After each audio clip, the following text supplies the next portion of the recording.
ಒಂದು ಕೇಳಿ, ಡಿಲಿಮಿಟೇಷನ್ ಈ ಪಾರ್ಲಿಮೆಂಟಲ್ಲಿ ಡಿಲಿಮಿಟೇಷನ್ ಮಸೂದೆನೂ ಕೂಡ ಮಂಡನೆ ಆಗೋ ಸಂದರ್ಭ ಇದೆ. ಮಹಿಳಾ ಮೀಸಲಾತಿ ಇದೆ.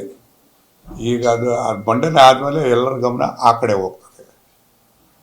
ಸೊ ಇದು ಪಾರ್ಲಿಮೆಂಟಲ್ಲಿ ಮಂಡನೆ ಆದಮೇಲೆ ಇನ್ನೊಂದು ಹೊಸ ತಿರುವು ಪಡೆಯೋದಕ್ಕೆ ಸಾಧ್ಯ ಆಗ್ತದೆ. ಈಗ ಸಚಿವ ಸ್ಥಾನದ ಜೊತೆಗೆ ಹೈಕಮಾಂಡ್ ನಾಯಕರುಗಳು ಸ್ಪೀಕರು, ಉಪಸಭಾಪತಿ, ಸಭಾಪತಿಗಳನ್ನ ಹೈಕಮಾಂಡ್ ಲಿಸ್ಟಲ್ಲೇ ತಂದೆ ಕಳಿಸಿರುವಂಥದ್ದು ಸಾಕಷ್ಟು ಚರ್ಚೆ ಆಗ್ತಾ ಇರುವಂಥದ್ದು ಸರ್.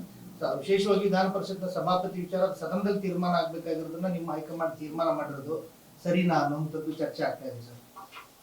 ಅದೆಲ್ಲ ಒಂದು ಕಡೆಗೆ ಸ್ವಲ್ಪ ಲೋಪ ಆಗಿದೆ. ಅದನ್ನು ಮಂತ್ರಿಗಳನ್ನು ಆಯ್ಕೆ ಮಾಡಿ ಕಳಿಸುವಂಥ ಸಂದರ್ಭದಲ್ಲೇ ಸ್ಪೀಕರು, ಡೆಪ್ಟಿ ಸ್ಪೀಕರ್ ಅವ್ರನ್ನ ಕಳಿಸಿದ್ದು ಅದು ಸತ್ಸಂಪ್ರದಾಯ ಆಗೋದಿಲ್ಲ. ಹೊರಟ್ಟಿಯವರು ಸಹ ನಾನು ರಿಸೈನ್ ಕೊಡಲ್ಲ, ನೀವು ಸದನದಲ್ಲಿ ಅವಿಶ್ವಾಸ ಮಂಡನೆ ಮಾಡಿ ಯಾವ ಆರೋಪದ ಮೇಲೆ ನನ್ನನ್ನು ಇದನ್ನ ಮಾಡ್ತಾ ಇದ್ದೀರಿ ಅನ್ನೋ ಒಂದು ಪ್ರಶ್ನೆ ಮಾಡ್ತಾ ಇರುವಂತೆ ಸರ್ ಅವರು.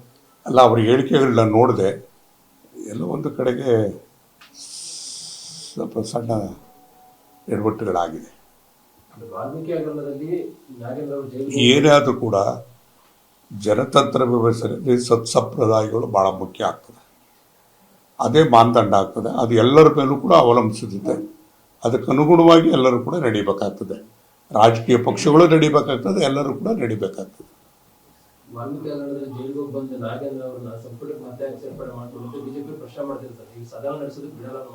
ಈಗ ಅದನ್ನೆಲ್ಲದನ್ನು ಮುಖ್ಯಮಂತ್ರಿಗಳು ಉತ್ತರ ಕೊಡ್ತಾರೆ, ವರಿಷ್ಠರು ಉತ್ತರ ಕೊಡ್ತಾರೆ.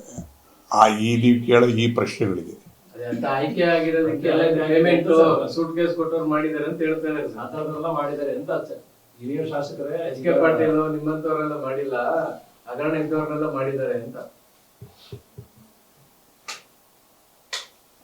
ಅದಕ್ಕೆ ನನ್ನ ಪ್ರತಿಕ್ರಿಯೆ ಇಲ್ಲ.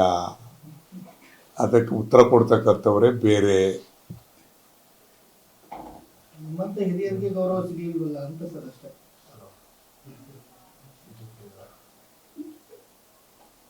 ಸರಿ.